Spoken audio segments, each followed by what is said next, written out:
Hello everybody, good evening and welcome to the United Stand. This is your latest Manchester United transfer news as Erik ten Hag faces transfer decision time at Manchester United with De Jong, Lisandro Martinez, Cristiano Ronaldo and many others. And also we've got our first sale of the summer. Andreas Pereira will join Fulham. Yahoo! Thank God. Pre-season Perlo. Good. I don't want to see it.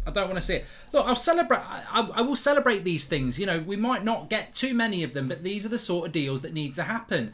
Thank God it's not another loan. So look, lots to get into in the show tonight. We'll deep dive into a lot of things. TV games, fixtures are out, a big announcement. Loads are tough to get into, but I'm very excited to start the show by saying that the show is sponsored by Boohoo Man. There's always a quiz for you with Boohoo Man, and I think this is the best one we've ever done. So what is Boohoo Man? Well, I'm wearing some of their active range right now. It's all about looking good and feeling great, and as the weather gets nicer, then there's no better time to get yourself some brand new active wear, whether it's down the gym, down the beach, down the pub.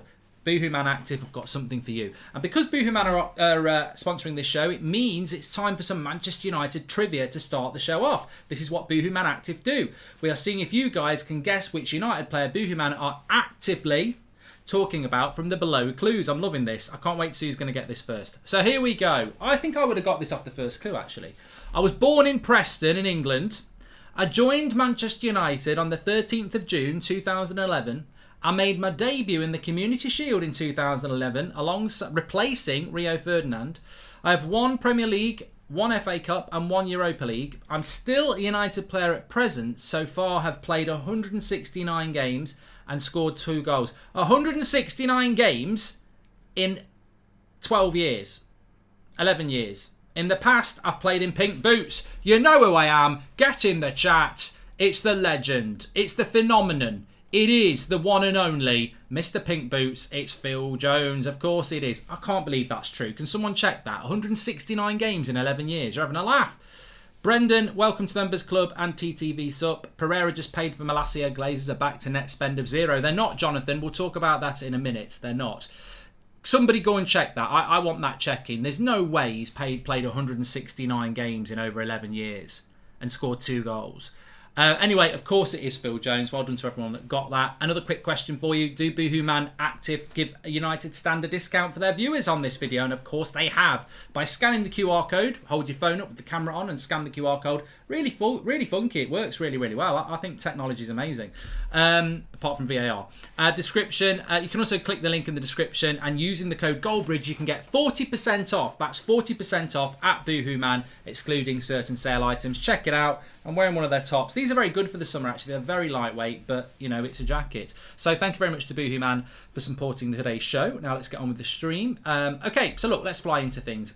Let's come back to that Phil Jones thing. I can't believe for the life of me that he only played 169 games in 11 years. Ram says it's Phil Jones. Okay, you win a 40% discount, Wayne. Check it out. Right, let's go. Let's get on with the show. Lots to get into tonight. Ten Hag's transfer decision time. Of course, it's going to feature De Jong, Ronaldo and everything like that. But I just want to hit this straight on from the start. Somebody said that our net spend is down to 0 already. Because I think, effectively, we've spent 10 on Malacia and we're going to get about 10 for Pereira. So it's a 0 net spend. Basically, the Glazers have spent nothing. What they've spent on Malacia, they get back on Pereira. But you're wrong.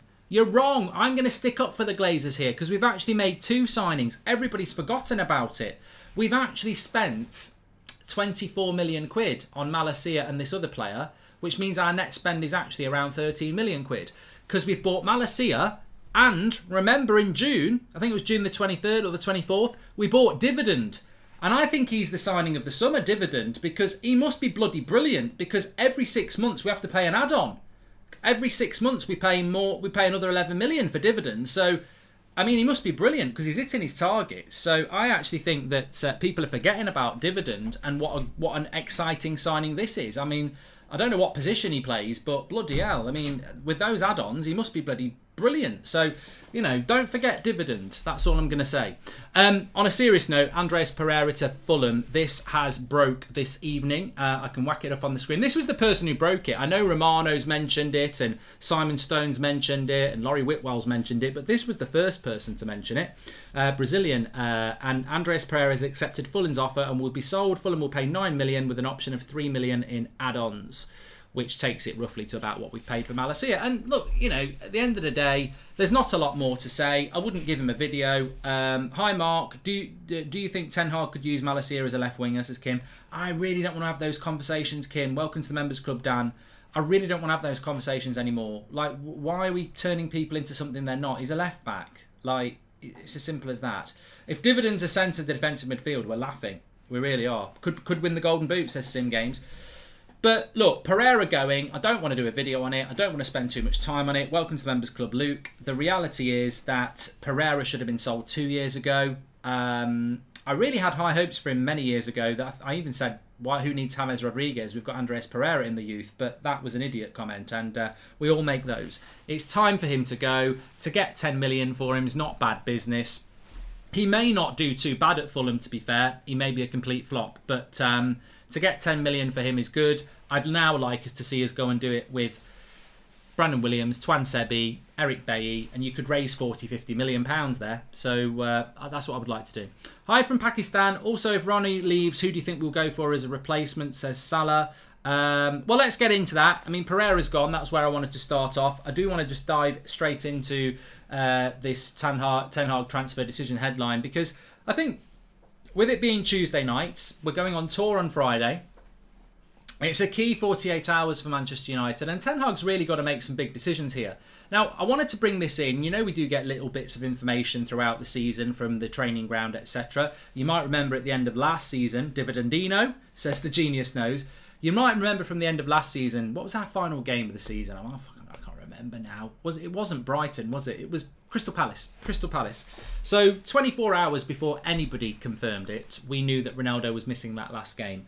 I haven't got Ronaldo's number. This is what I wish I did. I haven't got Ronaldo's number. But it was good information that we got, and we got it ahead of everybody else. We also got the kit releases before everybody else. So you do get little bits.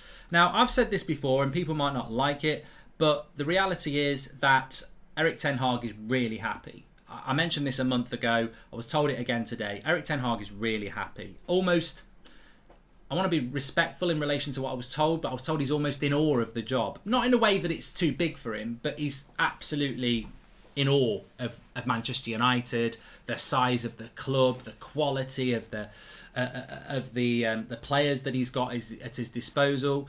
Some might say that's debatable, that he had better players at Ajax, but it's just the status, it's the glamour, isn't it, of Manchester United? And he's really happy. And I don't know whether you saw the video that I commented on Twitter today, where he said he walked in with Malacia and he was like, "Hello, everybody, first new signing." He just looks really, he's a character. I like Erik Ten Hag. I really wanted to get him as our manager. He is the positive. Every time I hear him talk, bit of smile on his face on the training ground. He's the only real positive for me at Manchester United at the moment. I don't want any of their players from last year, or the club, or John Mert, or anyone anywhere near him, because you're not having his positivity. It's just Eric. Eric's the positivity for me. I think he's got a really cheeky grin almost, and I just hope he's going to be a really big success. But it's important to feed that out, that he is really positive and excited and in awe of the job that he's got in a positive way. And for all the negativity, I think it's really important that is put out there, that Erik Ten Hag is excited and is positive and is determined. Obviously, he's got a lot of crap around him, but that his aura is a positive one, despite everything that's going on. So he's got some big decisions to make. He's really happy with Malacia, as you can see. Boohooman, adequate transfer window is a joke, says Ray Cowley. And Cotter, welcome to the Members Club. Mark, is it me, or does Ericsson not even feel like a real signing, says Oliver?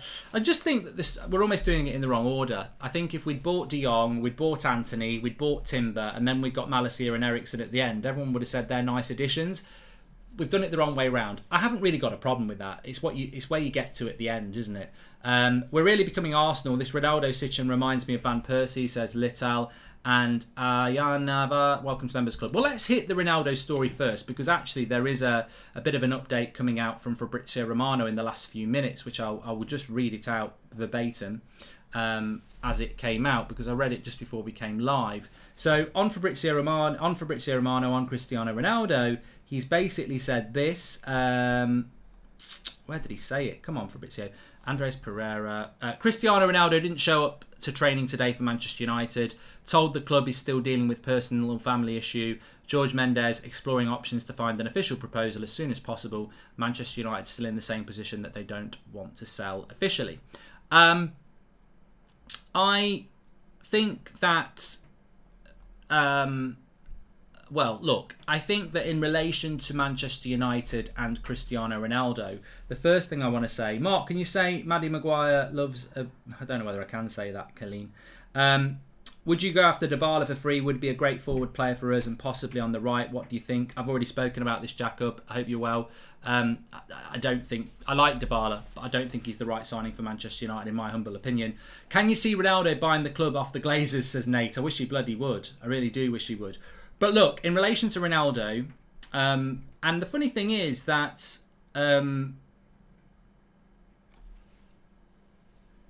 Bruno sort of hinted at this, I think, a few weeks ago, and it fits in with what I was told, is that Ronaldo, Thursday's the big day for Ronaldo. Apparently Ronaldo will be back in training on Thursday. Now, we'll have to wait and see if that happens, but I suspect there may be... I don't trust United on Ronaldo, basically, because... Look, I know people in the industry, and I was having this chat with somebody today, and there is an awful lot of negative stories going out about Ronaldo.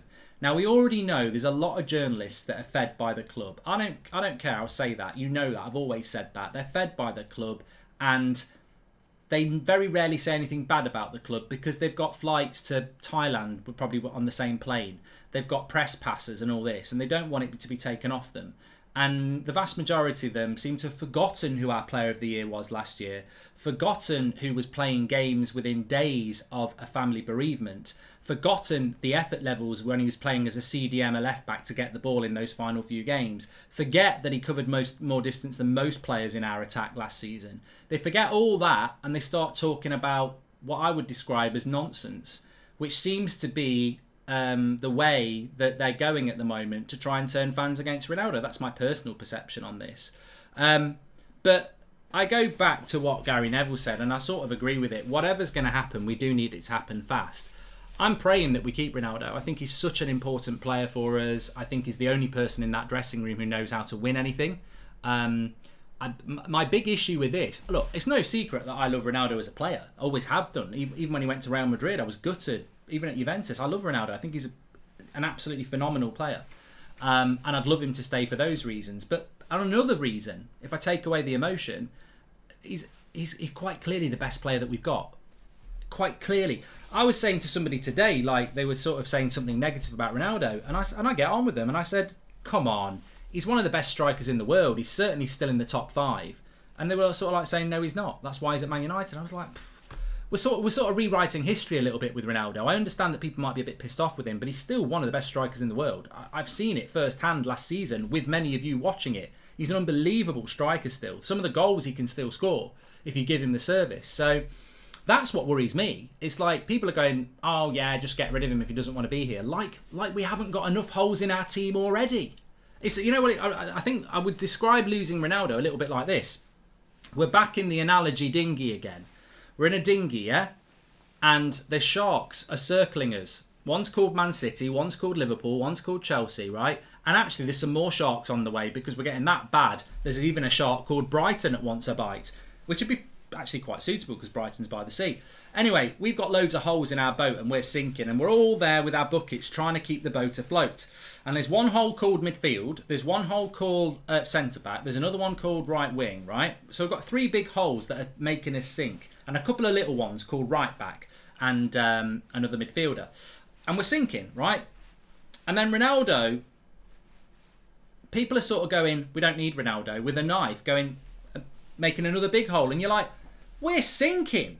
We're already sinking, and you're sat there making another big hole saying we don't need Ronaldo. Like, what? Why are you making another hole?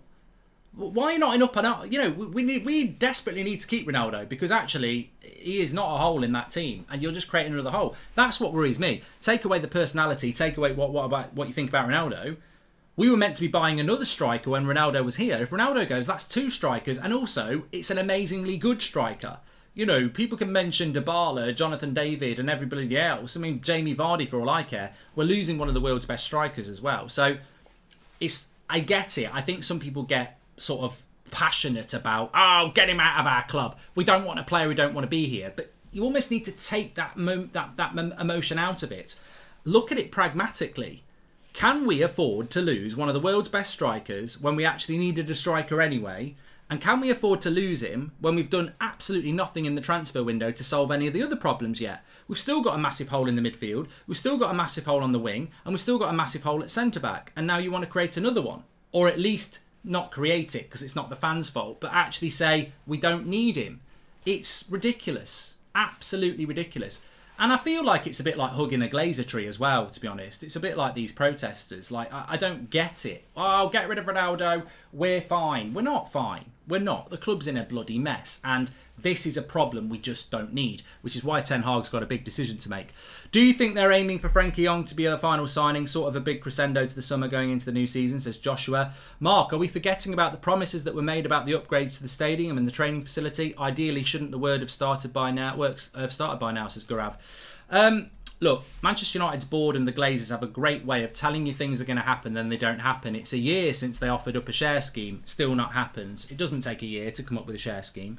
They've been talking about a new stadium for years, still not happened. You know, we've got John Murta working from 6 a.m. till 10 o'clock at night for the last 6 weeks. I tell you what, if I was, you know when you get a day off work, I don't know whether anyone's ever done this, but I used to get work from home days, right? And they can monitor what you're doing on your laptop. Like, they can monitor whether you're active, right? I had a long stick from the living room where I used to be able to reach and just knock the mouse, which would make my computer active. That's all you needed to do.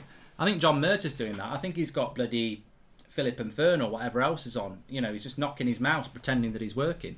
Get the transfers in, give him the captain's armband and show ambition and he will stay. He wants to win all trophies no matter the competition, says Wayne. Mark, I'm still worried for next season because no matter who we sign, we still don't have a CDM, says VK.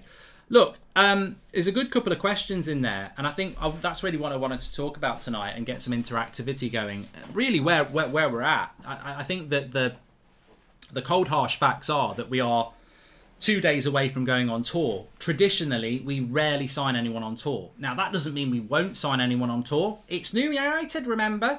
But we traditionally don't sign players on tour. We're not back from the tour until the end of July, really, because we come back for a couple of days and then we're off to Oslo, aren't we? So, at best, we're back from the tour on like the middle 23rd or 24th of July, something like that.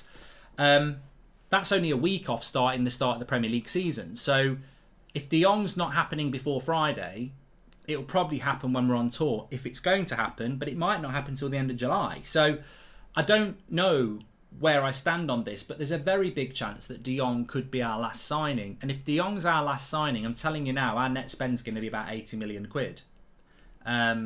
Because we'll spend about 120 on De Jong, Malacia, Martinez, and obviously Eriksen's are free, but we'll make about 40 from sales. So our net spend for a new manager could be 80 million. It makes me want to throw up. It really does. But look, that's for another day. I think that Lisandro Martinez will probably happen quickly, but it's got to happen really quickly. I mean, he needs to be doing his medical on Thursday. He needs to be announced on Thursday because he's got to pack up and get on a plane. I think it's hard to get Lisandro Martinez on the plane at this point. I really do. I don't know what time that flight is on Friday, but like, he's got to be in England, medical, and then ready to go away for 3 weeks. Like, I mean, maybe he's been told to pack now, you're going to do your medical, but he's got to move pretty quickly. Hi Mark, have you seen reports on Ribery signing on a 1-year contract? Haven't seen anything, just woke up from a nap and dreamt that happened. Derek, I think you panicked me, a few others there. There are still fans deluded about finishing second the year before. They are the same people who act like we're still an attractive club, says William Brooks. Upgrades are happening. We have priced for new training facilities this last few days. Still hate the Glazers. It's not enough, says Tony. Look, in an ideal world, I would like to see this happen. Obviously, Malacia, Eriksen, De Jong, Lisandro Martinez, Anthony, keep Ronaldo, and Dividend end up being a brilliant CDM. I mean, we're not talking about Dividend enough. They're the great unknown. We've spent a lot of money on Dividend, and there's a lot of add-ons still to come, but they could be the signing of the summer. Mysterious, but I don't know nothing about them, only apart from YouTube videos, and they're not that very conclusive, really. So, but on a serious note, I would love to see us get Anthony as well as De Jong and keep Ronaldo. We may not get Anthony. We may sell Ronaldo. I mean, it is panic stations in a sense, and I think that's why it's important to remember that Ten Hag is still really positive. You know, it's going over old ground to say that he's been told to get the best out of what he's got. It's like a reset, isn't it? You know when your Wi-Fi goes down and you have to get that little pin and press the reset button. I think that's what United are trying to do. And what they're hoping is that Harry Maguire becomes a world-class centre-back, that Bruno Fernandes becomes a world-class number 10, that Marcus Rashford becomes a world-class winger, that Sancho fulfills the potential of what we bought him for, that Luke Shaw rediscovers his form, that Dalot develops into a really good right-back, that Fred keeps the form up from last year and develops further under Ten Hag, that Scott McTominay finally shows the form on the pitch that many people believe he's got in training. These are what Manchester United are banking on. And if every one of those things happen, a net spend of £80 million won't really matter, because suddenly a load of crap is good. But it's a huge gamble, and most of it comes down to Ten Hag's training and whether he can get these players to play good. Thanks for all your work, Mark, says James. If we get Martinez, what do you think our chances are of getting Timber in January or next summer, says James? Timber will leave Ajax next summer, but he may well go to Barcelona, he may well go to Juventus, he may well go to Man City, he may well go to Liverpool. I don't know whether United would go back in for him. I would hope that we would, because I think he's a player that suits us. But having said that, Timber's 5'10", Martinez is 5'9". I think you can get away with one of them, but could you really play those two as a centre-back pairing in the Premier League? Let's play Malacia number bingo. My guess is 15, as per season. Pirlo is now gone, and he was 5 at Feyenoord, but that's Harry Beckenbauer's number now, says Mason Reed. And since Martinez is fast, technical ball playing, do you think next season he could transition to be a 6? This would give away to Timber, says Jonathan. It's not a bad idea, Jonathan. All I know is that in relation to Lisandro Martinez, he's being bought as a centre-back. That's absolutely categorically true. That's from really good sources close to the club. He is being bought as a centre-back. The first choice was Timber. We didn't get him. Torres was meant to be somebody we were going for. I don't know why we haven't. And then Lisandro Martinez was the one that Ten Hag said to go for. So he's being brought in as a centre-back. Whether he could transition into something else, I don't know. I mean, he's got the perfect build for a CDM, but we are buying him as a centre-back. Manchester United need a left-footed centre-back as well. Let's not forget that. Could medical and official happen on tour, says Ray? And will the Milan midfielder to Barcelona unlock De Jong to Old Trafford? Hoping by now the domino effect will happen. Cheers, United stand from New York, says US. I'm getting dragged back into De Jong, aren't we here? Big clubs don't sit on hoping players will come good eventually. They give them a chance. If it doesn't work, they ship them out. Look at City's sales, says Mario. You're absolutely spot on. You're absolutely spot on. How many other top clubs keep giving players second chances? The reason we keep giving players a second chance, and I feel it needs to be explained, is because we're tighter than a duck's arse. Like, that's what it's all about. If this was a football club that actually wanted to spend and be a good football club, we'd kick a lot of these players out. But because we spent a lot of money on them, and because we don't want to spend a lot more money, it's about getting what you've got, getting more out of what you've got, really. That's what United want to do. That's why we do it. No other club would do this. No other club would say to a new manager, you're not spending any money, get the best out of what you've got. I know Van Gaal bought him, I know Mourinho bought them, and I know Solskjaer bought them, but we're not buying anyone for you. You've got to get the best out of what those previous managers did. Chelsea are brilliant at this. They'll just get rid of the crap from the manager before and they'll give them money to the new manager. That's the way it should be. A new manager should get, in their first summer, a big spend. Otherwise, what's the glamour about? And I won't shut up about this, and I don't think many other people will. I'll be disgusted if our new manager only gets 80 million net spend in his first summer. It's a disgrace. Absolute disgrace. We're in our worst ever position in Premier League history. A new manager should be getting a lot of money in their first summer, because that club needs a lot of money spending on it. It does, in all areas. Hi Mark, I remember hearing the excitement in your voice. Now it's all gone. Trust the guy, says Ozzy Montana. William says, how long before the media attack Ten Hag if things go wrong with Poch now looming in the shadows, says William. It's a great point, William. I don't really want to dwell on it because We've got to try and keep the positivity going as a fan base. I really like Ten Hag, but never forget, most of the media didn't want Ten Hag. They didn't. You can check back their articles. They were really excited about Poch because they knew Poch. They'd been in press conferences with Poch, and he is available. And also, there is a lot of quiet cynicism. There's a lot of quiet contempt about how Erik Ten Hag is just buying Dutch players or players that he's managed before. So they'll turn very, very quickly. Don't you worry about that. Let's just hope they don't get the opportunity to do it. Because to be honest, most of the media will turn, especially the ones attached to United, because they're not proper journalists. They are basically in the pocket of Manchester United, and therefore they're in the pocket of the Glazers. They do things that suit the club, a lot of them, and that's not proper journalism for me. And until they prove that they are proper journalists, I think it needs calling out. I don't hear enough honesty. I don't understand why all these journalists don't speak like you do. Like, why are they not continually frustrated about the Glazers and how the club's run and the waste of money and the dividends and everything like that? We don't hear enough of that because they're all just on the little gravy train of information, aren't they? Ronaldo going will hopefully hit the Glazers in the pocket, says United Giggsy. Hi Mark, the same people that are saying kick Ronaldo out, the same people that want to get De Jong. Surely that's the same thing, says Shimmy. Yeah, well, yeah, De Jong doesn't want to come to United, I suppose. I suppose there is a hypocrisy there. But a lot of these people who are slagging Ronaldo off now, you only need to go back 6 months into their timeline. Some of them 6 weeks, some of them 6 days, and they were up his arse. I don't know why they've suddenly changed. So, you know, one rule for one and one rule for the other. I take the emotion of Ronaldo out of it, like I say. I love Ronaldo as a player. That's never going to change. But I actually focus on the fact that how is it a good thing to lose our player of the year, our best striker, when we already needed another striker? I mean, he's irreplaceable, basically. It's just not good to lose him. Really want to see Donny van der Beek as an 8 under Erik Ten Hag on the tour. Also, if we don't get a CDM, this market will never be a 7 out of 10 for me, says Jonathan. Remember, De Jong is like Frankie de Beek. It's a dancer. Donny van der Beek, Frankie de Jong, Erik Ten Hag. No wonder I'm going to never have a drink doing this show. Donny's like a new signing, remember? I'm surprised that's not been said yet. It definitely will be at one point. They'll start adding the 35 million to the budget, actually, if we're not careful. Mark, what if in a few months' time the players start downing tools under Ten Hag just like they did with Rangnick, says VK? Well, of course they will. I mean, any player will do that. If they don't like a manager and they're not going well, players will always defend themselves. The problem Ten Hag will have is not now. The problem Ten Hag will have is in October when certain players continually get dropped because he can't pick them all. You know, you mentioned Donny, you mentioned Rashford, Sancho, Eriksen, Bruno. They can't all start for a start. They can't. Can't players join the pre-season tour a bit later? Also, Dividend played less than 10 games, Jones, over the last 10 years, says Laith. Yeah, let me just go back to this. A lot of people have been asking about De Jong. So, look, Frankie De Jong, the situation is this. You'll get a lot of different stories. They're still negotiating the add-ons. They're still negotiating personal terms. They're still negotiating a fee. This is about Barcelona. It's been about Barcelona for 2 months. Barcelona want to sell De Jong, but they're busy doing things before they want to do that. That's basically the story. Barcelona are trying to do other things before they sell De Jong. They do want to sell De Jong.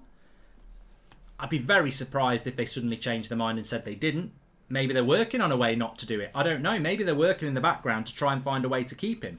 But basically, you could put it down to many reasons. It could be financial levers because they've got issues. It could be because they want to buy Lewandowski before they sell De Jong to get a cheaper price.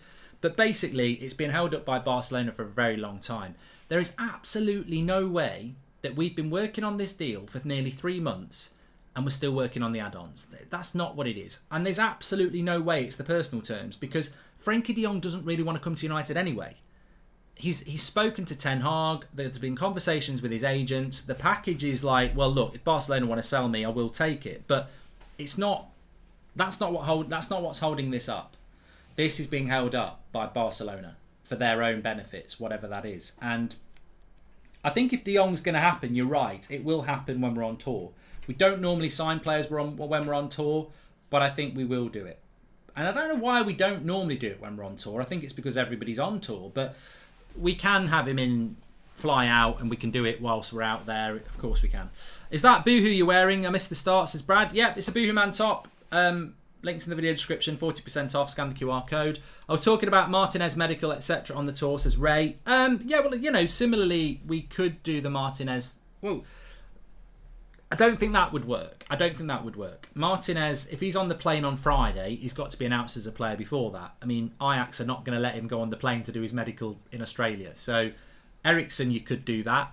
I don't know why you'd do that. But no, if Martinez is on the plane on Friday, we'll have an announcement video and a medical before. You can't... Ajax aren't going to let Martinez get on a plane to Australia to do a medical. That, all sorts could happen, couldn't it? He could get bit by a bloody kangaroo as he gets off the plane, and then he's get infected and he can't pass a medical. So, that won't happen. He'll do it before. Mark, don't you think it's worrisome that Ten Hag only wants Dutch or Ajax players? I back him, but it's worrying, says Saham. I spoke about this on the morning show. I mean, we played a little game, didn't we, about... I mean, I'm massively positive about Erik Ten Hag. I just really like the guy. And I think he's a really intelligent coach, and I'm just hoping he can transform it over to the Premier League. But I also said we've got to have our eyes open with signings and everybody. Like, if we're going to be cynical about Maguire and Bruno and everybody else, we've also got to have our eyes open about the new manager, Steve McLaren, new signings. We can't just pretend everything's rosy in the garden, because we've done that for 9 years and very few of those signings and managers actually turned out to be good. So, look, I'm very positive about Ten Hag. I'm very biased about Ten Hag because I wanted him. I didn't think the club would get him. But you can play a game of what's one thing that concerns you about him. The one thing that concerns me about him is not that he's obsessed with De Jong, who doesn't want to come. Not that he's buying players that are just Dutch or he's managed before. The thing that concerns me about Ten Hag the most is the way he sort of ignored everything from last season and given everyone a second chance. I think that's a mistake. I think you didn't need to listen to Rangnick. Just do a bit of homework. Watch a few games. Watch the Manchester derby. Watch both Liverpool games. Watch the attitude of some of those players, and it's a massive warning sign. I hope he's done that, because if he's giving everyone a second chance, I think he's naive. I would just watch certain games from last year, watch certain performances and go, Leopards don't change their spots. But that's the only thing that concerns me, if I wanted something to concern me, which I don't. I think you make a great point, and a lot of people are talking about it. Should we be concerned about Erik Ten Hag only signing Ajax players or players that he's managed before? It is a risk. Connor says, if Glazers refuse to plug the holes in the team through transfers, could we get a CDM or centre-back through the academy? Says Connor. There's not really a centre-back in the academy ready to play for United. There's not really a CDM from the academy ready to play for United. There's James Garner. We'll have to wait and see. I'm looking forward to seeing him on the tour, actually. And there's a few players I'm looking forward to seeing on the tour, actually. We'll come back to that in a minute, but I just want to go back to what we were saying before. In case we don't get De Jong, do we have a second choice for that position, says Darren. Well, I don't know that we do. Ruben Neves has been mentioned. He's nothing like De Jong, really. Tillemans is a player I like, but Arsenal are starting to look at him. It's De Jong or nothing. It's almost an Amazon Prime series. And also, Amazon should sponsor this. They do whole seasons for Spurs and Arsenal, all or nothing. We've been going for 3 months with De Jong. We're nearly halfway there. Just doing all or nothing on Amazon Prime for De Jong. They'll get loads of material out of it.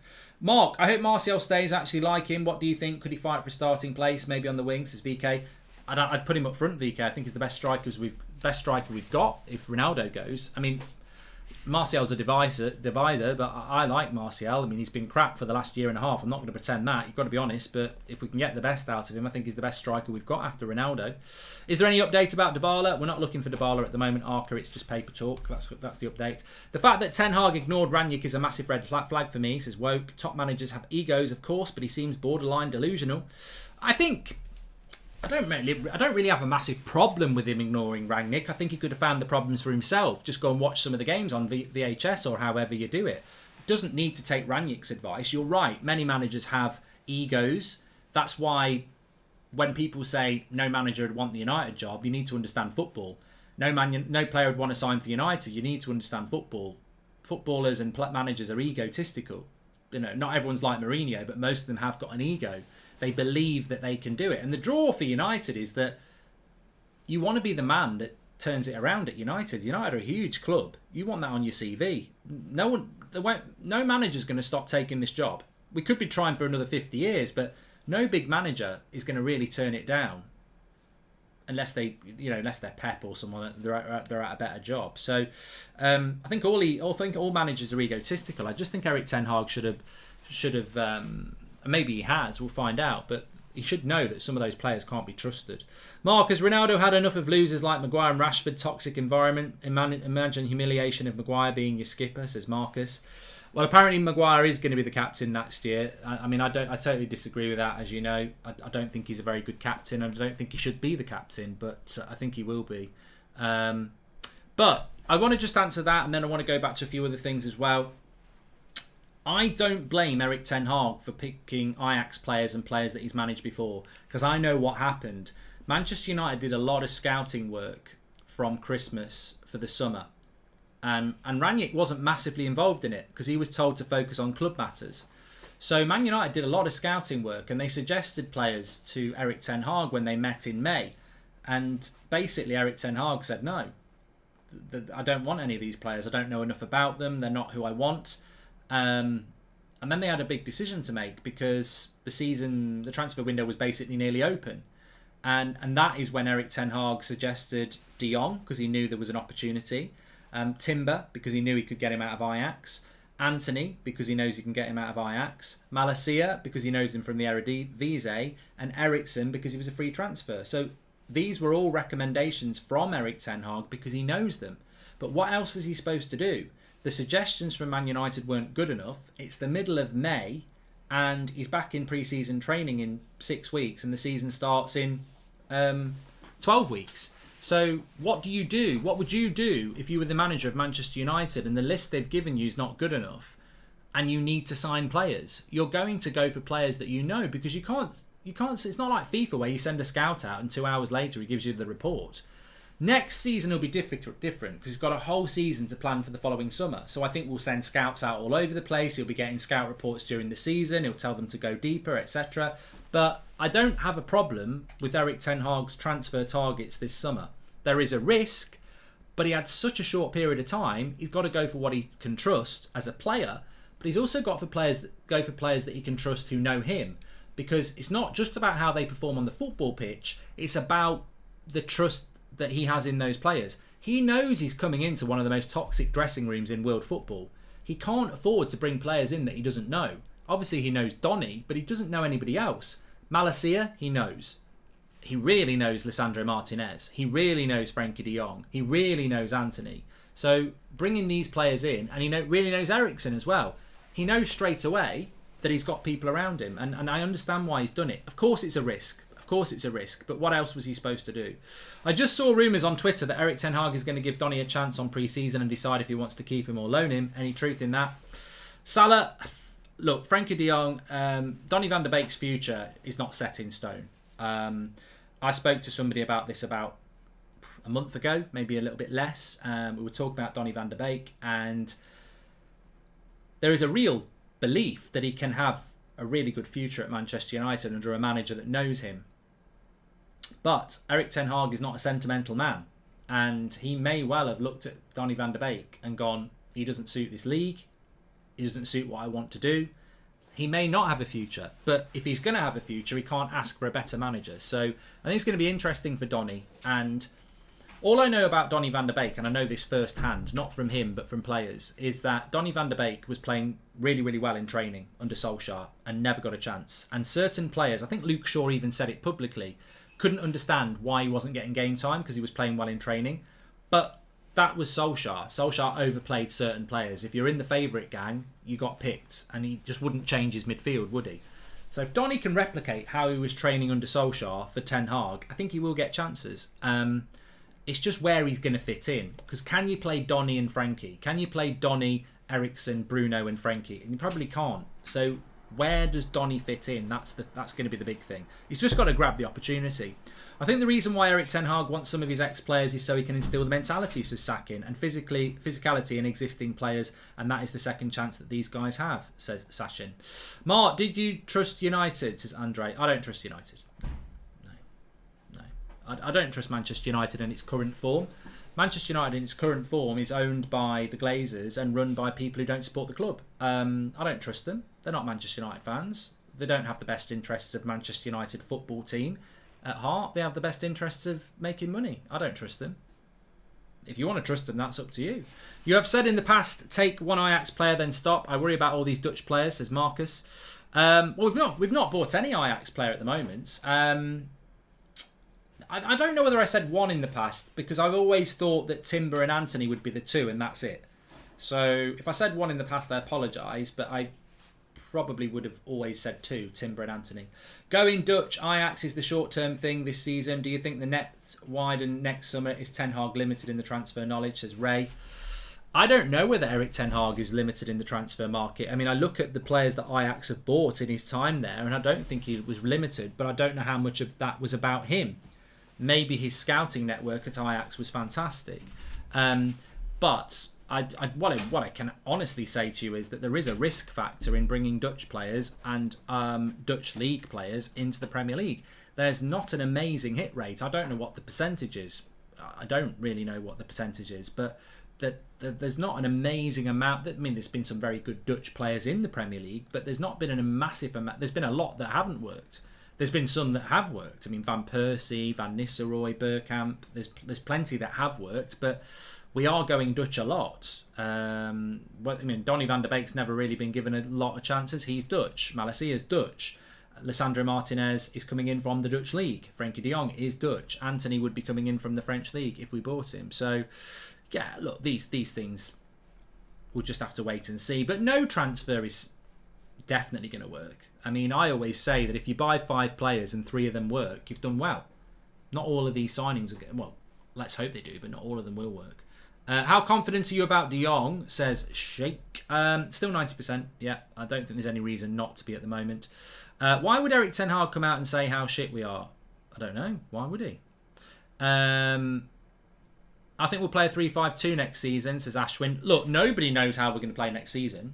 I'm not going to sit here and tell you how we're going to play next season. I think the reason why Erik Ten Hag wants some of his ex-players is so I've done that one. Okay.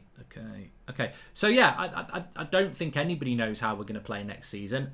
The reality is, I think that we will play with a 4-2-3-1. Not in the way that we played it. I think we'll play with a high line, with full-backs that push on and centre-backs that split and cover the flanks. I think we'll have 2 midfielders that dictate the press. But we might play something completely different.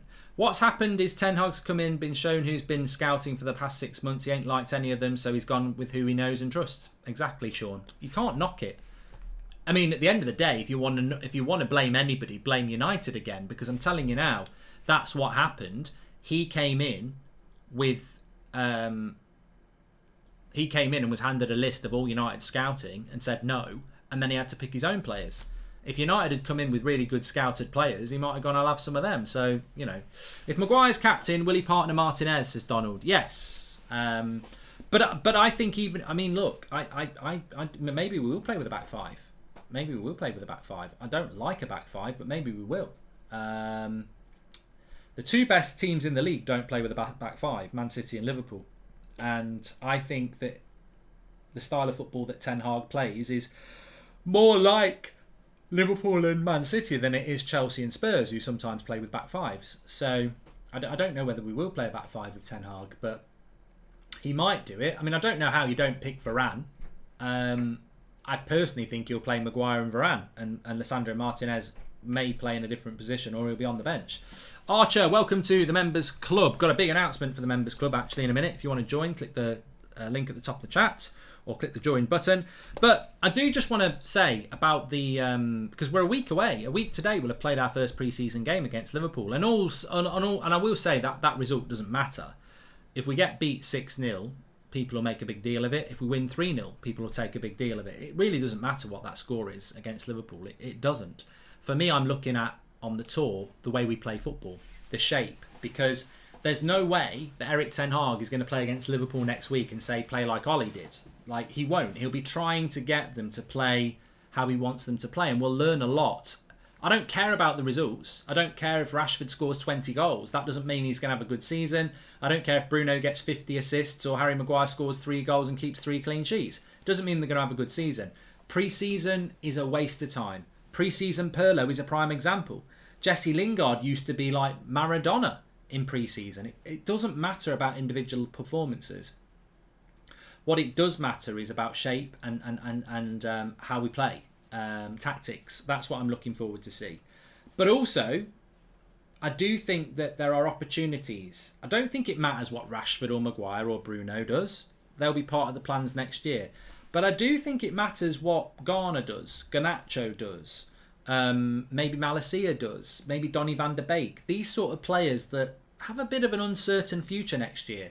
I think those players are really interesting when you compare them to their competitors. So if Garnacho gets game time, how well does he play comparable to a Sancho and a Bruno? If Donny gets game time, how well does he play in comparison to McTominay and Fred? If Malacia plays, how well does he play in comparable to Luke Shaw? So I think those are the players. There's 2 things I'm looking forward to on the tour. 3 things really. 1, watching football. 2, watching how we play tactically. And 3, watching a handful of players who I'm not sure what they're going to be next year and whether they can grab the opportunity. I think Ander Herrera would play well in the Ten Hag team, says Darren. If it was prime Ander Herrera, yeah. Mark, does Manchester United understand the commercial aspects that Ronaldo brings to this club? I've been told that a lot of the sellouts in Asia are in large part people wanting to see Ronaldo, says Christine. I'll come back to that. It's a good point. A very good point. Hi Mark, I can't see the big deal with just buying Dutch or Ajax players. Surely it's better than a dressing room full of snakes, says Job. Conte has done great with the back 5 at Spurs. The best managers adapt. Ten Hag is one of the Bills' best coaches. Look, Joe, I wouldn't write it off. I think some people would sit here and say there's no chance we're going to play with a back 5. I don't think we will, but who knows? Martinez to me looks more like a right back. I'm not so sure what to think anymore. This is a mess. Well, he's left-footed, well, so he won't be a right back. And I'd be surprised if we play him at left back, having just bought a left back. So we're buying him as a centre back. We need to sell some centre backs, by the way. And another thing about the tour, by the way, I don't think this gets mentioned enough, but some of these players shouldn't be going on tour. And I'm going to be harsh because, I mean, come on. If you can't be harsh about that squad after last season, grow a pair. Like, we're Manchester United fans. At the end of the day, all that matters is what the score is and whether these players represent what this club's all about. The person in the shirt doesn't matter massively. Like, if they're not good enough, they get sold. It's not a charity. So I'm not actually harsh in what I say. We've got to be ruthless. And what I mean by that is, what is the point in taking Aaron Wan-Bissaka, Brandon Williams, Axel Tuanzebe, Eric Bailly, Phil Jones? That's 5 straight away. Pereira I would have said, but he's going to get sold anyway. What's the point in taking these players on tour? They're just taking somebody else's game time. They're for sale. I don't see why you take them on the tour. And that's the disappointment for me. A lot of people get disappointed about the fact that De Jong's not going to be on the tour at the start and maybe we've not bought enough players, etc., which I agree with. I'm also really disappointed with some of the players that are going on the tour because I expected more change than that. And I don't really get what you get out of players that are clearly not part of the plan being on the tour. There's a lot of time on the plane. There's a lot of time in the hotel rooms. Do you want players on that tour when you're trying to bring camaraderie back together who you know are not happy? So, yeah, I'd like to have seen that happen. Mark, with Malacia in Wood, UCL, Shaw or Tellez? Definitely Tellez, Lee, from my point of view. Mark, who else is out the door soon in your opinion, says Kevin? Well, I think Eric Bailly's got to go. I think Phil Jones has got to go. I think Brandon Williams has got to go. Maybe Tuanzebe survives, I don't know. I just want to run a quick poll, actually. I'd meant to do it earlier. Would you keep Ronaldo? Just yes or no. Poll. Now, I want to go back to that previous comment because it's absolutely spot on. Somebody just said, is it a problem United going on tour without Ronaldo? Yes, it is. Commercially, it's a very big problem. There are a lot of fans in Thailand and in Australia who are massively going to this game because of Cristiano Ronaldo. As I've said before, he's got a fan base bigger than most Premier League clubs. That sounds ridiculous, but he's got a huge fan base. And I know that sounds ridiculous, but how many fans does Southampton have worldwide? Because I guarantee you Ronaldo's got more. So Ronaldo is a mini football club in himself. It's Ronaldo FC, whether you like it or not. There will be a lot of United fans at those games, and we would have been able to sell it out probably without Ronaldo. But there's a lot of United fans who are Ronaldo fans who probably wouldn't have been there if Ronaldo wasn't there. So I don't know how that impacts United's tour. The money's probably been paid. It depends whether there's any contractual obligations in there. But what I was told is that Ronaldo had separate work set up out in Australia anyway for his own commercial activities, which benefits United anyway. So, look, it shows you the desperation for Ronaldo to get out of Manchester United, that all those things could be jeopardised. Of course, there probably are get-out clauses. There probably are financial penalties. They may be penalties that Ronaldo pays. They may be that they're null and void if you've got family issues, which Ronaldo has got. So, look, I don't know about those sort of things, but there's no doubt that Ronaldo not being on the tour damages United's tour in the sense that the commercial aspect of it is not as strong. But does that really impact on Erik ten Hag and what he's trying to do? No.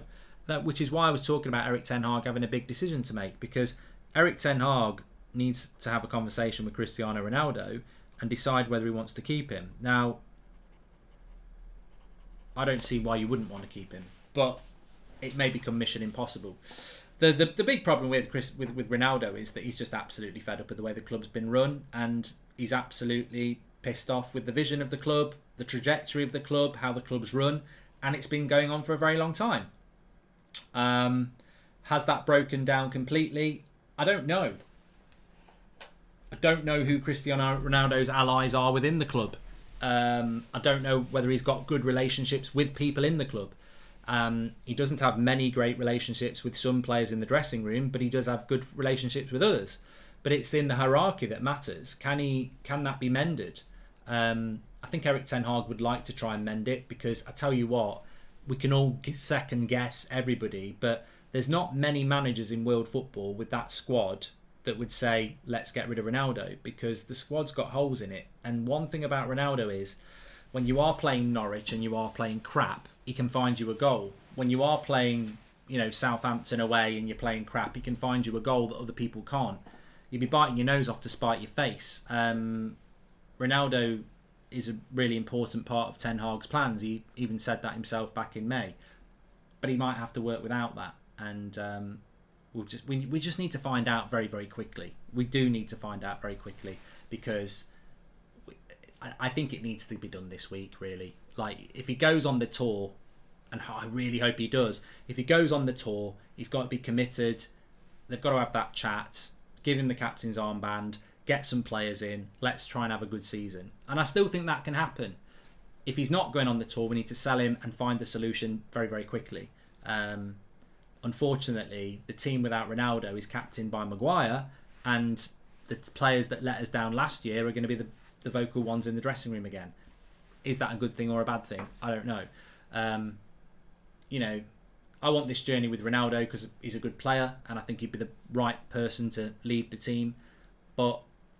And look, he's got a lot of friends in the dressing room. People talk about how the dressing room don't want Ronaldo. There's a lot of people who like Ronaldo in that dressing room, but it needs to get solved very, very quickly. And look, if we'd bought Darwin Núñez, this wouldn't be a problem. And we did want Darwin. Well, Erik ten Hag wanted Darwin Núñez. So look, the problem is that we don't really have a striker. I can understand your anger, but is it an official tour team being released? If there is one, do we know who exactly is going on the tour? They will release a tour team, Ray. I don't remember. I mean, look, we didn't have a tour last year, did we? I don't remember when they released the tour. Probably Thursday. So I think that better players are more interested in joining with Ronaldo than a Man United without Ronaldo. Keeping him is a must. Down with the Glazers, says Killen. And it's crazy how disrespectful Ronaldo is by his own teammates and by the club, when he was the reason they made it out of the group stage and into 6th, says Nathan.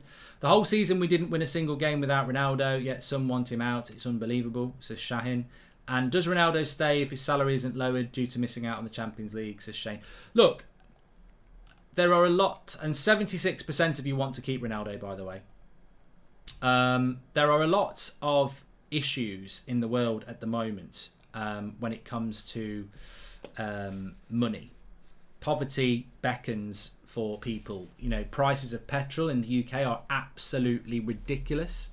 Fuel is going to hit people hard in the winter. So when journalists put out stories about Cristiano Ronaldo not being happy about having to take a 25% pay cut, they know exactly what they're doing. They're doing it. There's a new poll for you. Who should be captain? They're doing it because they want to play on something that will piss you off.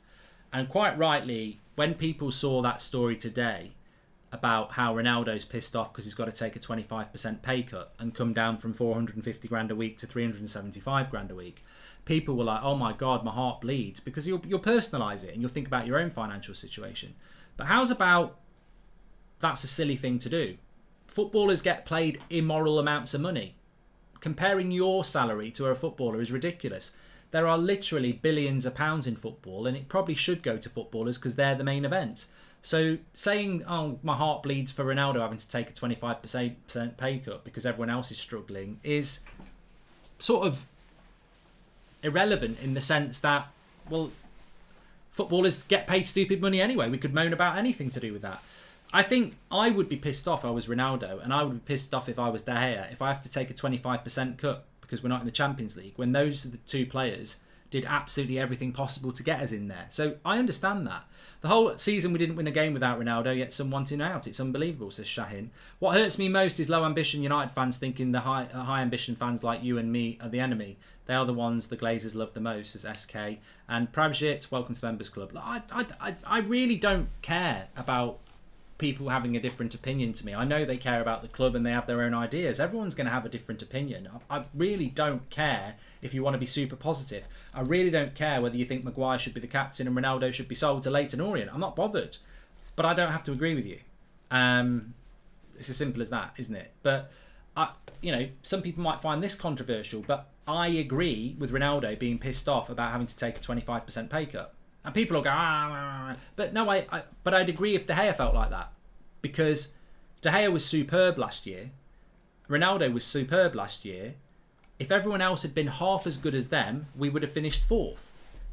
It's part of the rules, but this is the part of the problem at United. That team toxicity last year, those players who down tools, cost us Champions League football. Did Ronaldo cost us Champions League football? He scored 18 goals in the Premier League in a terrible side. Did De Gea cost us Premier League football? He made save after save after save after save in a crap defence and midfield ahead of him. Those two players don't deserve pay cuts. Most of that squad do. But you can understand why a Ronaldo would be pissed off with a 25% pay cut when it was nothing to do with him, why they didn't get in the Champions League. But on the other hand, that's the whole point of a team sport, isn't it? You all get the bonus together or you get the pay cut together. But I think when it gets put out there by certain journalists that Ronaldo's annoyed about a 25% pay cut, it's only going to play one way. And they know it's only going to play one way. And I wonder where that information came from. And I wonder whether it's just another... There's an absolute torrent of anti-Ronaldo stuff coming out at the moment. And I predicted this 3 days ago, didn't I? I said you're going to see a lot of journalists close to that club putting out anti-Ronaldo stuff, because if United do sell Ronaldo, they need the fans to think it's the right thing to do. That's what's playing out here. If they'd sold Ronaldo on Monday, there'd be uproar. If they sell him on Thursday, they might have turned enough fans to go, it's a good thing to do. He doesn't want to be here. He's the problem. And that's all they're trying to do, because it's always about brand. It's always about perception. Boris out, Zane in, up the Arsenal, says Zane. And Ronaldo has a bunch of brands to cover him. I don't think a paycheck is the issue, says Rudd. No, I think it's ambition, it's Champions League. Anyway, we've lost 1,000 viewers. It's Love Island time. That's always my prompt to start to end the show. But I've got two things to say first of all. We've done a poll. Who should be captain for Manchester United next season? Maguire's got 5%. Ronaldo's got 56%. Bruno got 8%. And De Gea got 30%. There's your poll. Eric, don't ask that bloody dressing room. They're all toxic. Go with the fans. 56% say Ronaldo. If Ronaldo leaves, give it to De Gea. And if De Gea doesn't want it, give it to Bruno. Maguire's fourth choice. There you go. See, you're in the majority. Who would be better in your opinion, Frimpong or Dumfries at right back? I'd go Dumfries because I know it's what Ten Hag wants, TJ, and I think that's what we need to do. I've got my doubts about spending all summer chasing a player that doesn't want to be here in De Jong, but we must do it because it's what the manager wants. I've got my doubts about going for Lisandro Martinez, but it's what the manager wants. So I want the manager to have what the manager wants. I think that's really, really important. Love Ronaldo as a player, and we definitely need him at the moment. Surely he was aware he was coming into a dysfunctional team. We have been like this for seasons. No, Daniel, he was told we were coming into a team to challenge for the title, to be fair. he probably should have done a bit of homework on that midfield before he came in, because we all saw it coming. Right, finally, I just want to say, please subscribe to the channel, bottom right-hand corner. You can see top right-hand corner, we're very close to 370,000. We're only 400 away. So please subscribe, bottom right-hand corner, click that button. Second thing I want to say is, if you're a member, really exciting video coming out tomorrow. I can't wait to reveal what it's going to be. Some interaction member stuff. If you are a member, watch out for tomorrow. If you're not a member, click the join button and join. You're very welcome. It's another bit of additional member stuff to get your teeth into. Maguire should not even be fourth choice, says Luke. Well, there was only 4 choices, so you can't blame him for that. I think that somehow Ronaldo's presence intimidates our own teammates on the pitch and hinders their performance as low. But you're right. You're absolutely right. Ronaldo does intimidate those players in the dressing room. He does. But do you know why he intimidates them? Because he's a serial winner, and those lot are serial losers. Most of them have never won anything, so they're intimidated by a winner. How is that a negative? Like, some people have said to me, we need him out of that dressing room because he's too intimidating. I'm like, hold on a minute, we need more of him. Like, if Ronaldo intimidates those players because he's a winner, we need more winners. Get rid of them. Don't get rid of the winner. I just can't get my hat on that. Anyway, check it out tomorrow. Big thing for the members club. I can't wait for this. And also, Boohoo Man Active. I'm wearing the top. Check out the website. Links in the video description. You get 40% off. You can also scan the QR code on your phone if you're technology into that. Great show, Mark. Thanks from South Africa. I hope United and United Stand will see you soon in South Africa. You've got a lot of fans here. I hope this season will be better for us. So Steph, we need to start getting out and about a bit. We do. Josh is a legend. He's just gifted 20 memberships. So you new 21s. We'll see it tomorrow. Thank you very much to Josh there. Please smash a like on the video. Make sure you subscribe. Have a fantastic day, evening, morning, afternoon, whatever you're doing. Take care of yourself. Stay safe. Thanks for the conversation as per usual. We don't have to agree. That's absolutely fine. That's what the community's all about. I'll take care. Thank you very much. Asher can't believe it. They're a member. You see, they've just been gifted. There you go. You've made someone's night there, Josh. You've made 20 people's night. Thanks, everyone. Take care. See you tomorrow. And don't forget to subscribe, bottom right-hand corner. Check out Boohoo Man as well. And I'll see you tomorrow. Thanks for watching.